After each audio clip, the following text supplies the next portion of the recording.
Here we have, from left to right, the panic button connection cable, the panic button itself, and the cable pack that comes with the GD60T MDVR unit. Separate the serial cable from the GD60T cable pack. From there, on the serial cable, separate the wires labelled 5V, ground, 485A-2 and 485B-2. Now grab the panic button connection cable and snip off one of the heads. Strip back the cable to expose the 4 individual wires inside. Place solder onto each wire to ensure a good connection. Then do the same for the serial cable. Cut heat shrink to the appropriate size and place over each.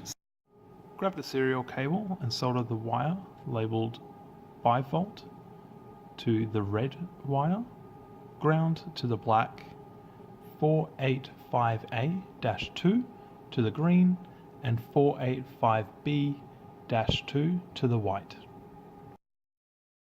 Place a heat shrink over each soldered wire and apply heat to shrink them into place. Bundle up the wires like so to avoid excess cable. Plug in the panic button connection cable into the back of the actual panic button. Plug in the serial cable into the serial port on the back of the GD60T unit.